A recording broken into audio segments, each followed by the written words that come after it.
and Joint Chiefs Chairman General Richard Myers. At a briefing today, they discussed recent attacks on U.S. forces in Iraq, the nature of the insurgency, and the criteria for bringing troops home.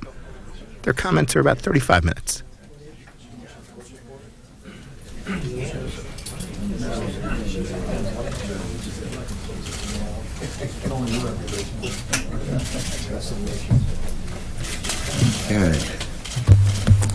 Good afternoon, folks. Thank you. Some 60 years ago, with the war in Europe turning against them, Hitler's forces faced defeat. And in desperation, the Nazi regime carried out some of the most indiscriminate acts of violence that had been seen during the war. With Allied forces closing in on Berlin, Hitler ordered destruction of German infrastructure and sent Germans, even very young children Germans, out to face almost certain death as soldiers. If Germans were no longer willing to shed their own blood to ensure the Reich's survival, Hitler said they deserved to die.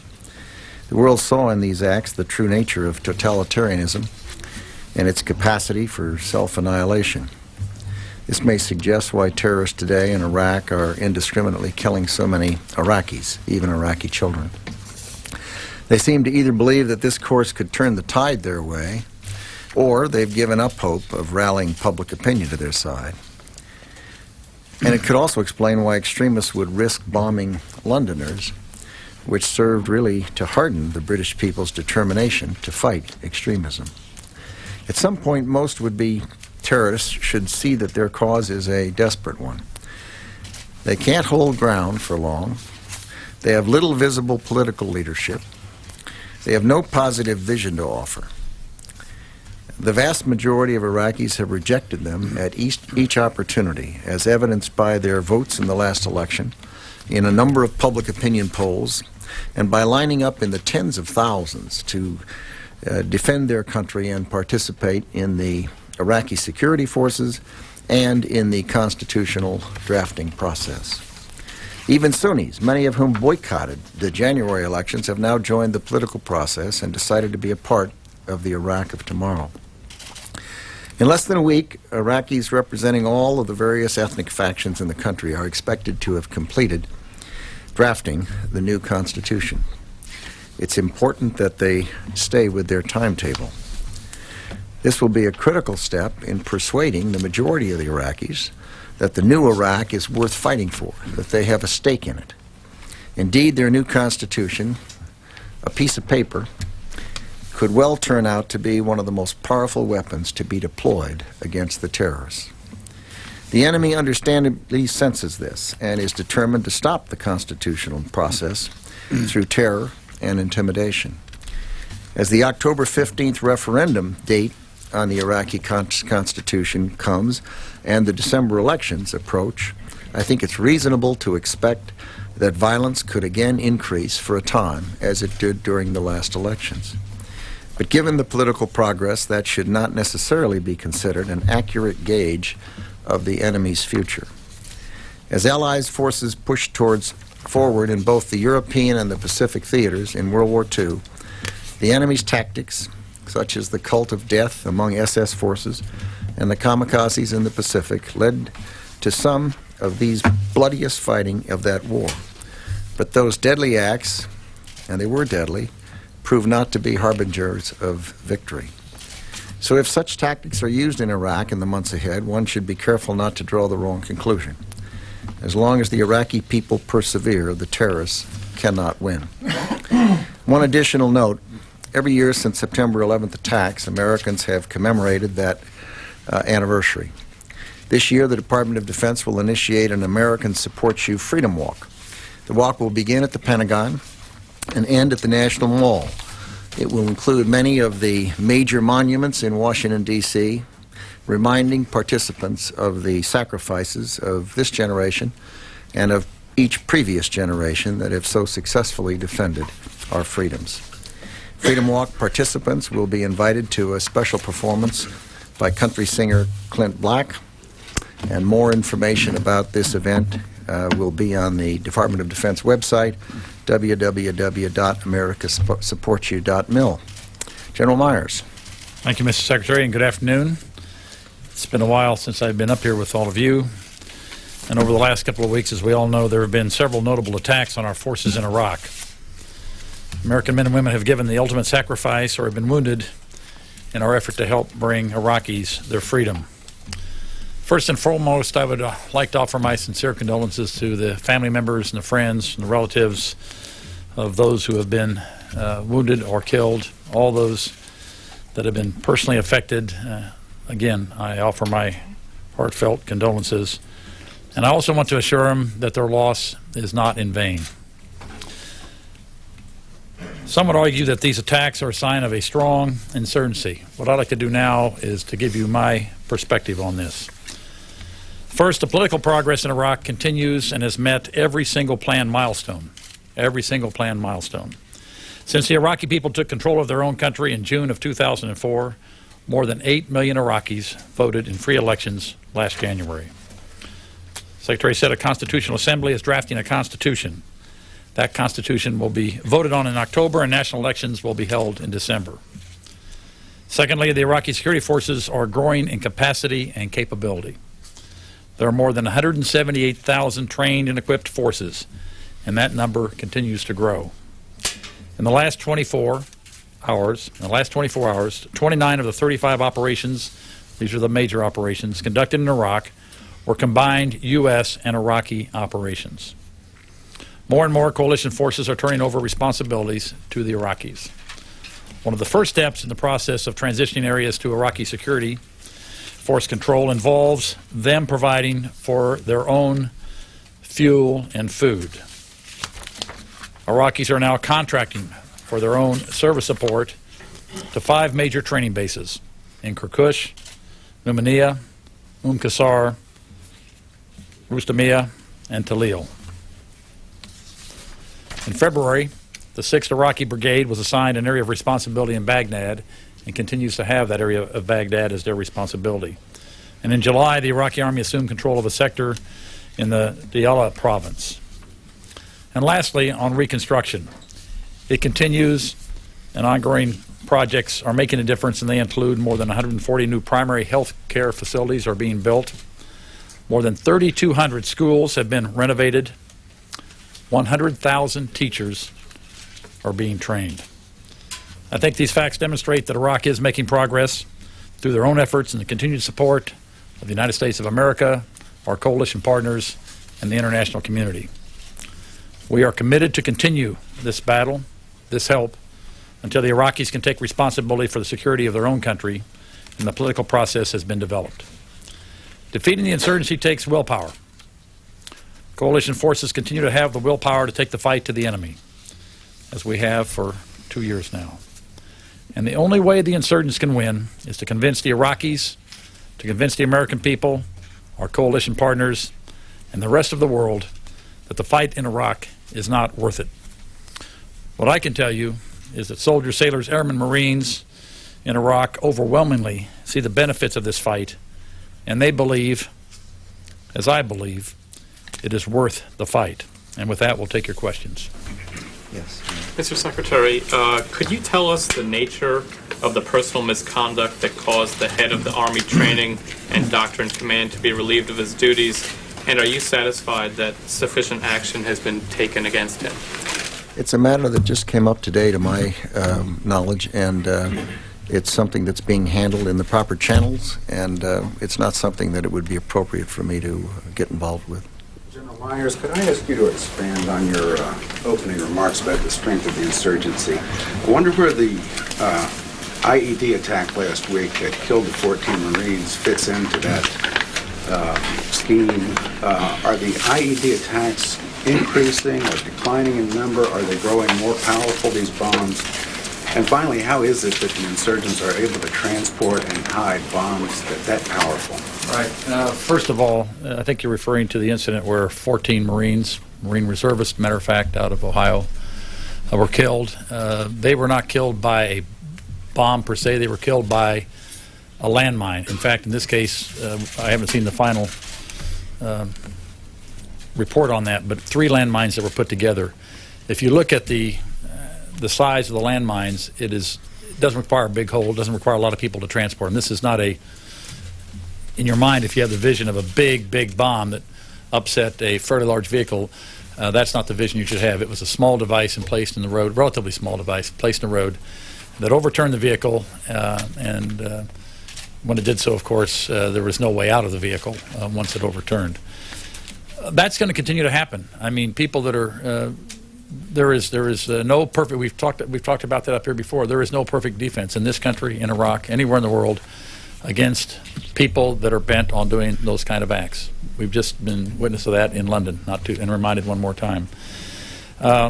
We do, every time this happens, talk to our commanders in Iraq, and just to ensure that they're doing what they are doing anyway, because their interest is the same as all of our interests, and that is that we keep this as safe as we can.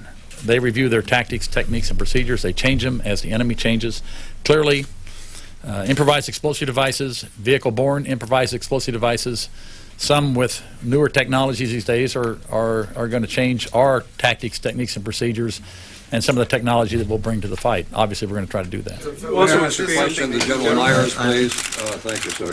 General Myers, can I expand a little bit on these sophisticated IEDs? There are reports that some of these sophisticated weapons, including shaped charges, are entering Iraq from Iran. Is this true? Are they coming in abundance? Is it part of the Iranian government, do you think, or terrorist organizations in Iran? It is true that weapons clearly, unambiguously from Iran have been found in Iraq. I'm not going to comment on the other aspects of your question. Many, sir? Oh, no, goodness, how can you know? You only know what you know. That's a big border, and it's notably unhelpful for the Iranians to be allowing weapons of those types to cross the border. Secretary? Yes. I'd like to take you back to your opening statement when you, actually, General Myers made similar references to the failings of the insurgency, including their failure to garner public support. And yet, this far into the operation, the insurgency has managed to sustain itself. Mm-hmm. Does this suggest a lack of understanding on your part of what the insurgency is about, who they are, the durability of their effort? The people who are involved in analyzing that think not. They believe with great conviction that the progress on the political, the economic, and the security side moving forward together will, in fact, create an environment in that country that the Iraqis will be capable of putting down that insurgency over a period of time. If one looks back historically at insurgencies, this insurgency does not have a vision that's compelling. It doesn't have a future except the beheadings of people and that type of thing. It is clear that the United States and the coalition forces are not occupying forces with any intention of staying there in perpetuity or to seize their land or something else. There are various elements to the insurgency, as we've discussed here from this podium. There's not one motive, but I think that as the political process goes forward and as the economic progress goes forward and as the Iraqi security forces increasingly, as General Myers said, take over more and more responsibility for the security of the country, we will find that the persuasiveness or the effect of the insurgency will diminish. Let me just tag on to that. The polling data would certainly, and we have some recent polling data that would certainly indicate just the opposite, and I think we can release that at some point. Yeah, we can release the polling data. The second point is on, I've talked about hotline tips. There's a national hotline. There's also the tips that units get by just being in the neighborhood, and we track those by month, and they've gone up consistently since elections. They've gone up consistently. And that's an important indicator, I think, that the insurgency doesn't have the popular backing. Now, to emplace 3 landmines in a road doesn't require a lot of support. I mean, if you add up the dollars and cents, the landmines are probably free, left over. My point was just that, though, that despite the fact that they have apparently no public support, they continue to persist. Right. And I'm trying to say, do you understand why? What you know about, well, and it's in understanding insurgency is something that's a continuing process as it morphs. I think there are two pieces to it. There's one that will not be deterred, and that's the Al-Qaeda piece, the Zarqawi piece. There's the Iraqi piece, which will be deterred by the progress in the areas that the Secretary talked about. Let me just give you a little more texture on that horrible incident when we had 14 Marines killed several days ago. When we went back into the area, U.S. and Iraqi troops went back into the area, and we immediately put people in detention that were accused of by the local Iraqis. They said, go look at these folks. They're the ones that killed the 6 snipers from the same unit, if you remember that. They killed the 6 snipers.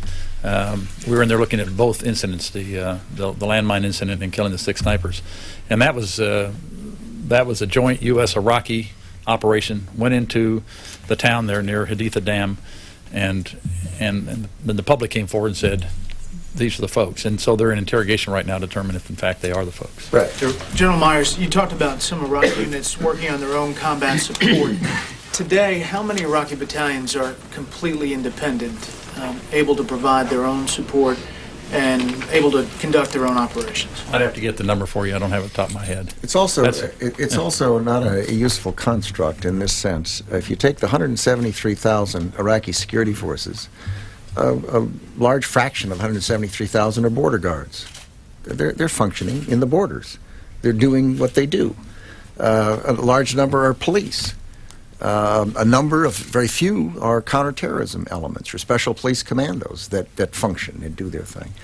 The Army is the element that was originally designed to deal with external threats and has been obviously reoriented to deal with insurgency and normal security for the Iraqi people, because the insurgency is what it is. And we've got all that numbers. We present it to the Congress. I don't happen to have it on the top of my head, but I think that there's been a pattern where people have tried to diminish the capabilities of the Iraqi security forces by trying to pluck out a single number and saying only out of 173,000, only these X number, small number of battalions are capable of functioning independently. The reality is that a large number of them are doing exactly what it is they were organized, trained, and equipped to do, and increasingly they are doing it with less and less external support from the coalition countries. All To 178,000. pull U.S. troops home, won't you need the Iraqis to operate completely independently? I mean, how are you defining victory in Iraq today?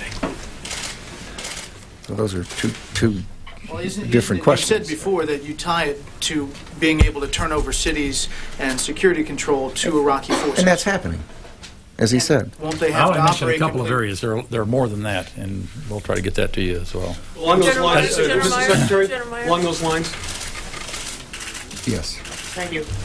Turning to Asia for a second, Japanese Defense Minister Ono said today that the plans to release an interim accord on U.S. force realignment in September would now be delayed because of the political situation in Japan. I'm wondering what you've heard about that from the Japanese side and how it's going to affect. I had not heard that.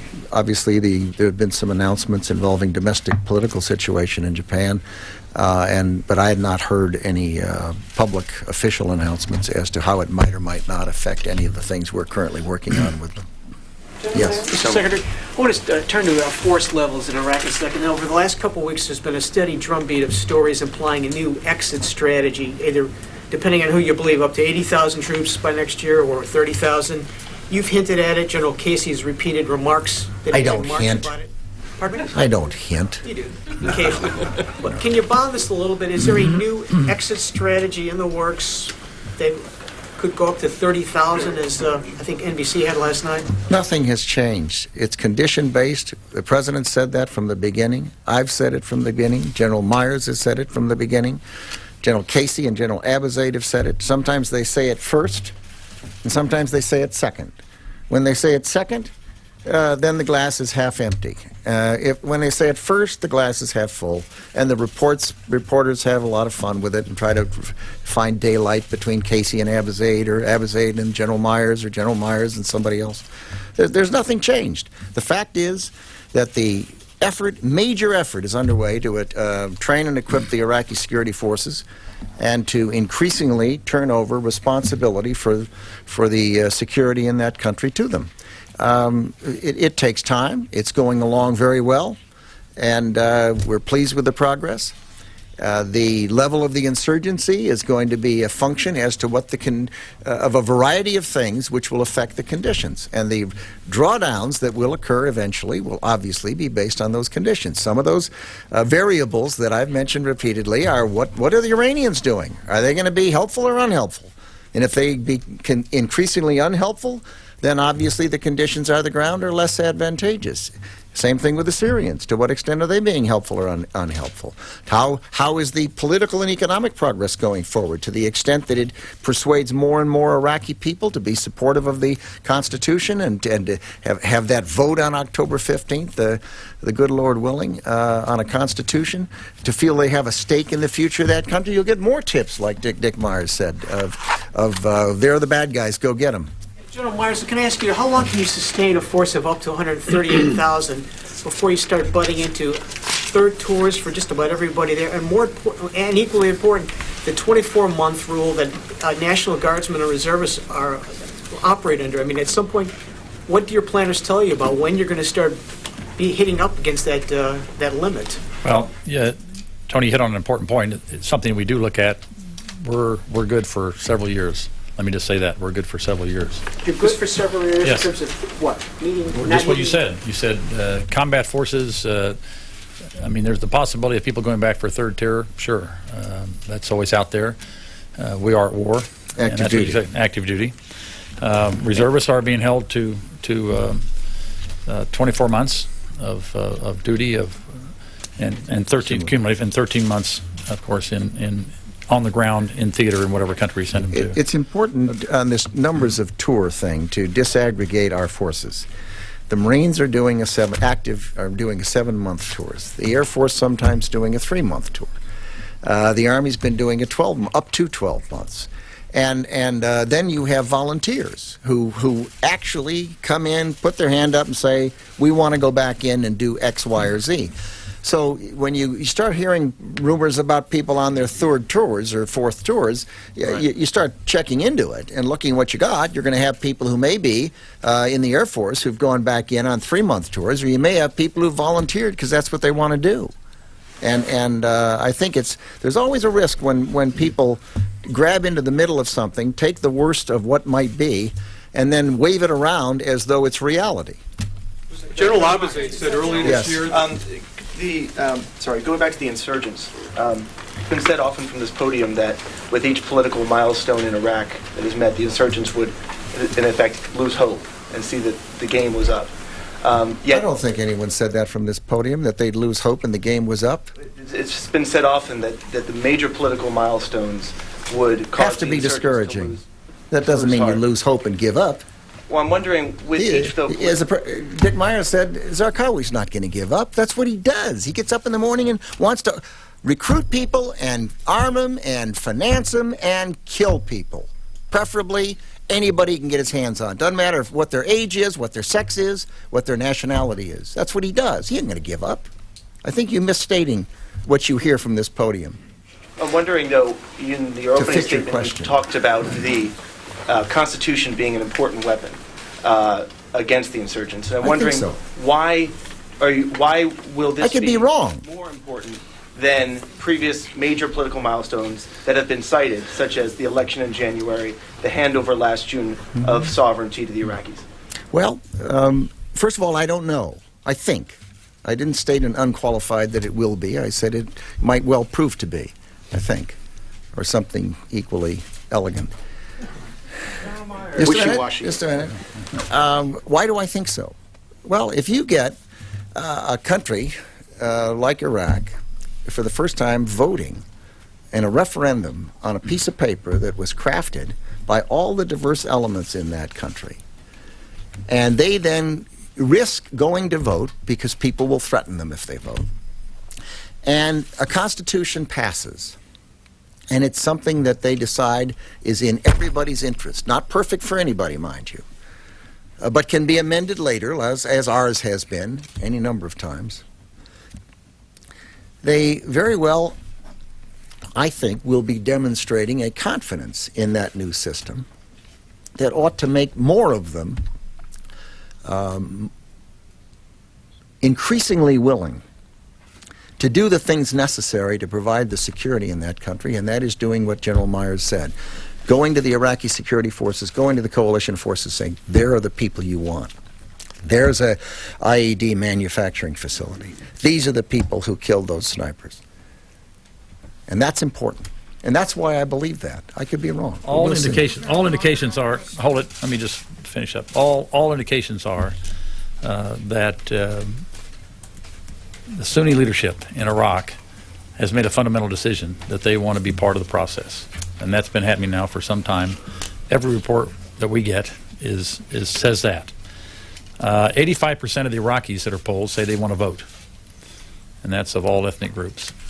And I think that just supports what the Secretary says. I think when that happens, when they have a constitution and they have elections under that constitution, that gives those that are against the Constitution no authority at all. I think the polling numbers are all very good with Iraqi citizens. They understand who the bad guys are, who the good guys are, I think, in this case. But it'll just reinforce that. And I think it'll spur more cooperation from other folks around the world. Sir, can you shed any light on the story in the New York Times today that in the year 2000 there was a U.S. military team known as Able Danger that identified 4 of the 9/11 hijackers a year before, went to the Special Operations Command and asked that that be shared with the FBI, and that did not happen? Can you clarify any details about that story? I can't. I have no idea. I've never heard of it until this morning, and I understand that our folks are trying to look into it and see what they can find out for you. May I ask then General Myers to clarify one thing about your statements about the insurgency, sir? You said some weeks ago that you believe the insurgency in Iraq had the same capacity, was your word, to carry out its operations that it had a year ago. Given everything you see now, does that assessment still stand, and why or why not? Well, that was a way to try to characterize it when people, the context of the question several weeks ago or a month ago or a month and a half was how many insurgents are out there. And in insurgencies, that is not probably the best way to measure their capability. So I took a stab at saying, well, let's look at their capacity. And their capacity has stayed about the same in terms of numbers of incidents, particularly the number of incidents that have any effect, wounding people, killing people, be they coalition or being the Iraqis or whatever. Their techniques will change a little bit, as we've seen, with more emphasis on vehicle-borne improvised explosive devices, more suicide bombers. So some of the attacks are more effective than they were in the past. Nevertheless, the overall capacity of what they're able to do on any given day is about the same. As we've also seen here as we get into August and when power production is at a premium, we understand they've gone after the infrastructure as well. Because if you remember what Zarqawi said he was going to do, he says, what I want to do is foment civil war. We can't beat the coalition. We can't beat these soldiers and Marines and airmen and sailors over there. So we've got to do something else. And the other thing we're going to do is we're going to try to start a civil war inside Iraq. So me and my jihadists will do whatever we can do in a very uncivilized way, cause that to happen. But if you say from the podium today unambiguously that weapons are coming in from Iran, what do you do about that other than, with all due respect, other than to say it's unhelpful? What do you do to stop weapons from coming in from these two, Iran and Syria? What are you going to do about it? It's a problem for the Iraqi government. It's a problem for the coalition forces. It's a problem for the international community. And ultimately, it's a problem for Iran. Secretary, can you just try to define? Yes. Yes. How so, Mr. Secretary? I think he called me. Yeah, I did. Okay.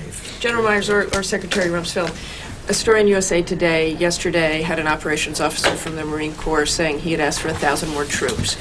I know we've talked about this a lot. You've talked about it a lot from the podium. Larry DeRita said yesterday, I don't doubt every colonel wishes he had more in his area, but the decision about how troops are deployed are made by the commanders above them. First of all, did those Marines ask for 1,000 more troops?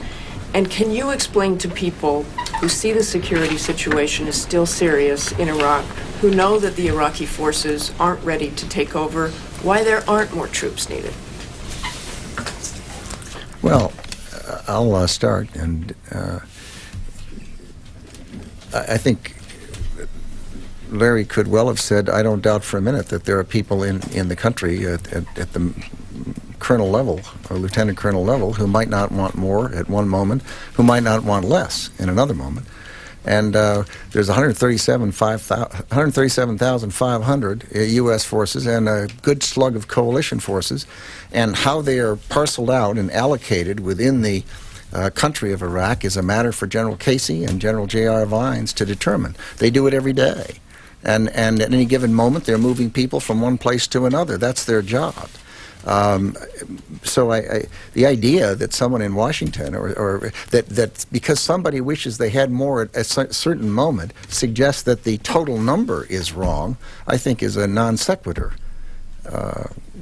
Obviously, troops, a non sequitur. But explain to people why more troops are needed. People look at the security situation. More General troops are Myers needed. said More the troops are capacity- needed, and they're being provided by the Iraqis. And if you just think back, if you trace the number of Iraqi security forces that have come online, and to answer partly Brett's, there's 178,000 plus of them, and every day when they wake up, they go out to defend their country, whether they're on the border or whether they're a brand new unit that's guarding a fixed site somewhere.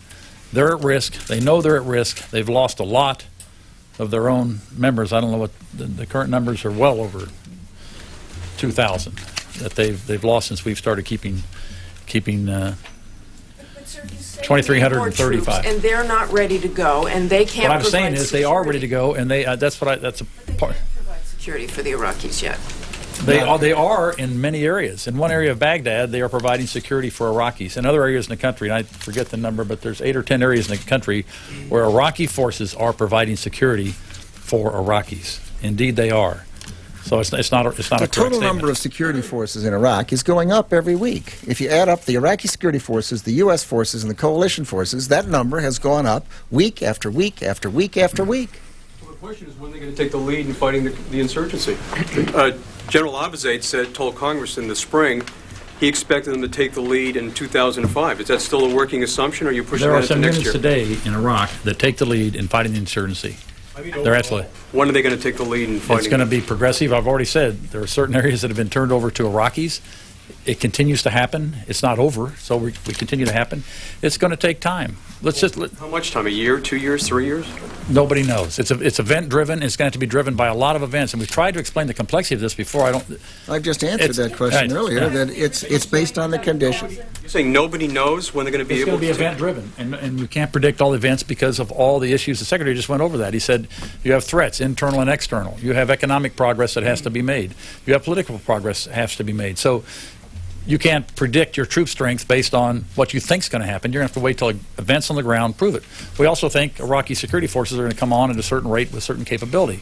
We're not going to bet on that until we have the capability in hand.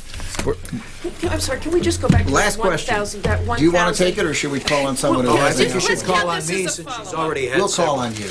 In a follow-up to the question about the arms coming into Iraq from Iran, you just said that ultimately that would be a problem for Iran.